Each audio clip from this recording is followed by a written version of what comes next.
This is molded. That's mold. And there is a ton of mold in there. This is not safe. I didn't know Lunchly came with real blue cheese. This so-called healthy and innovative meal kit, pushed by Logan Paul, MrBeast, and KSI, I like my cheese drippy, bro, seems to have a serious mold problem on its hands. Just when things couldn't get worse for Lunchly, more people are finding mold in their meals. Logan Paul even posted a video showing Lunchly products getting scanned for lead, but it looks like they missed the real problem, mold. Today, we'll take a look at Rosanna Pansino's video, where she found mold in her Lunchly, and see what Dr. Mike had to say about it. But before we dive in, a quick reminder, 96% of you watching aren't subscribed. If you enjoy the content, hit that subscribe button and stay updated with the latest stories. So these are supposed to be good for like another 2 months. This is molded. That's mold. This is not safe, especially like kids that are so young. They may not know what mold looks like, so they might just eat it. What's alarming is that these meals are supposed to stay good for another 2 months, but they're already showing signs of mold. The real danger is for young kids. They might not even recognize mold and could eat it without knowing the risk. Since Lunchly is marketed as a healthier option by their favorite influencers, they're likely to trust it without question. Marketing products as healthy when they're not only misleads kids, but can be harmful. When children are the target audience, they trust what they're told and might ignore the warning signs, putting themselves at risk. I saw a picture circulating about mold, but I didn't know if it was fake or, I just had heard about it, but this is real, you guys. The first reports of mold started showing up weeks ago, but KSI, MrBeast, and Logan Paul have stayed silent. It's strange that KSI can find the time to make countless videos about DanTDM. But when kids are potentially eating mold, it's suddenly not important enough to address. I don't know if this is an issue in their recipe development or packaging. I think it's a packaging issue. The sealant here feels really cheap, like whatever is holding this on the top. It is not vacuum tight. Great idea. Pack a bunch of perishable ingredients into a meal kit, but skimp on packaging that could prevent mold. They likely cut corners to keep costs down. Knowing better packaging would eat into their profits. After all, the whole pitch is that Lunchly is just as cheap or cheaper than Lunchables, but with higher quality, healthier ingredients. If they invested in proper packaging, they'd have to raise prices, and that wouldn't align with their profit strategy. So it raises the real question, what matters more, making money or protecting kids' health? So, it's so much mold. This is terrible. Oh my gosh. We put a lot of effort into this. I just want you guys to know I did not fake this. I was honestly going to go over nutritional facts and differences between the two with two physicians' input and give you healthy alternatives to these things that are still affordable. I did not expect this. You can cover the mold with the pepperoni. Just looking at that is enough to make my stomach churn. That's not just a small spot of mold. That entire thing is covered. It's like a full-on moldy blue pizza. Absolutely disgusting. Looks-wise, here are the two pizzas from Lunchables and Lunchly. Lunchly is covered in mold. I'm gonna ask you guys, which one would you rather eat? Which one would you give your kid? Both are a highly processed food snack, and one is extremely moldy.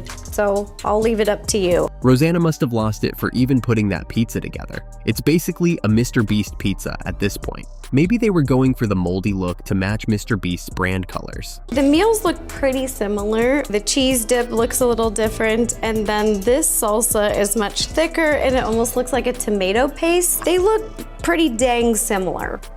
Look at the chips. They look like they came from the same manufacturer. They're the same size. There's no different. Remember when KSI got all worked up about Messi supposedly copying Prime? Messi new drink compared to Prime. Thoughts? I don't know about you, but it looks very similar to Prime. Am I right or am I right? Like, even the Ridge, like, come on, guys. Brother has just copied our homework. It's outrageous. Literally stole our whole flow, bar for bar.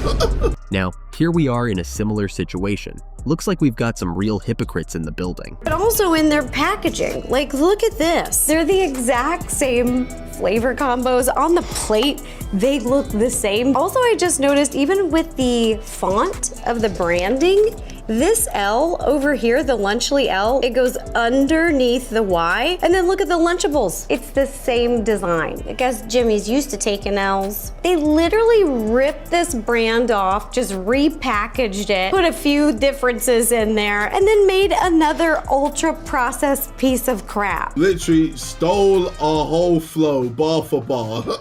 This is classic false advertising, yet they keep recycling the same phrases every time they launch a product. MrBeast seems like the kind of guy who'd release a chocolate molten lava cake and still market it as healthy. It's all about convincing kids to beg their parents to buy it. They've built such a loyal fan base that their audience believes whatever they say. That's why they label everything as healthy, knowing kids will trust them without question. And when kids think these meals are better for them, they'll pick Lunchly over Lunchables, even though it's not any healthier. This kind of marketing can mess with kids' eating habits too. Look at what they're doing with Feastables, MrBeast's chocolate bar company. They run constant sweepstakes, like giving kids a chance to win $1 million, which probably gets kids eating more chocolate than they usually would. But hey, I thought these guys cared about children's health, right? Anyway, let's see what Dr. Mike had to say about all this. There's also this issue that was raised by Jake Paul and I think FaZe Banks, where they said Logan Paul launches a better for you snack and the whole internet's in flames for 3 weeks. And then Kai Cenat launches his McDonald's meal and no one says a peep. At least Kai never pretended McDonald's was healthy.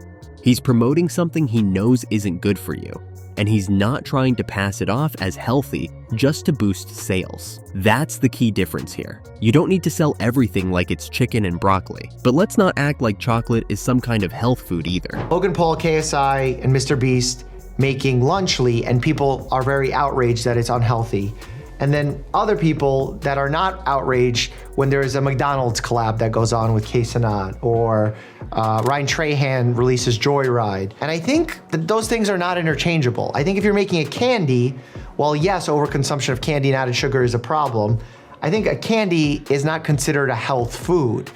But when you say Lunchly is healthy or a healthier alternative, that's making claims that if debunked, you would face some criticism. Even creators like Ryan Trahan and Oompaville, who promote their own candy, aren't trying to pass it off as super healthy. They're just upfront about using better ingredients. They're not making wild claims about it being a healthier option, just saying it's made with cleaner stuff. Creators being entrepreneurs is overall a really good thing, and I want to encourage creators to do this. And I get excited when I see creators succeed in this space. I think we all do. We kind of are all cheering one another on when it's done the right way and you're not misrepresenting things. But if you're going to be a disruptor, because that's what we are as creators, we're disrupting media, and we want to continue into the space of entrepreneurship by being disruptors. So if you're going to go in and take on big candy, be a true disruptor by making a better candy. If you're gonna be a disruptor in the lunch space, be a disruptor, make the healthier version. That's a legit healthy version. Dr. Mike makes a solid point, and it's exactly where a lot of the criticism for Lunchly comes from. Despite what the team claims, Lunchly wasn't created to be a healthier option to Lunchables. It was made to steal sales from them. If MrBeast and the gang really wanted to make a positive impact, they'd focus on creating an actual healthy alternative, free from processed meats, cheeses, and other questionable ingredients. But instead, it's just another product riding on influencer hype. Where I can then make a video and get on board and say, oh my God, creator X has finally made a product that is a healthy lunch that we should all get on board and support. But these days, that's not happening. I honestly wonder why creators don't just make genuinely healthy products. Maybe it's because healthier options cost more to produce, and they don't want to cut into their profits. But who knows? Maybe there's more to it. I really have no clue. There were some statements where any criticism about Lunchly is just trying to gain views, and they don't actually care because they never criticized Lunchables in the past. Dr. Mike also called out some YouTubers for faking tweets under his name, just to use them in their thumbnails. Dr. Mike just destroyed MrBeast and Logan Paul's Lunchly. The thumbnail, it has a fake tweet that says @RealDoctor. That's not even my handle. And it says Lunchly will kill you. That thumbnail is absolutely hilarious. They took a MrBeast thumbnail, cut him out, and slapped a fake "will kill you" tweet on it. That's some 200 IQ level creativity right there. This one has 2.2 million views by a creator named Gal. Said I destroyed MrBeast, as if we had a influencer boxing match. He has a scratch on his face. This is at least my real Twitter handle, and they wrote Lunchly is terrible. I didn't tweet that. I'll admit, I've used a fake tweet in a thumbnail before, but I at least tried to keep it close to the original. Are you serious right now, bro? Doing that to a doctor, though, that's kind of wild. Something like that could actually put his medical license at risk. Dr. Mike, I'd never pull that on you, but I gotta say, it's still kind of funny, as long as nothing bad happens to you.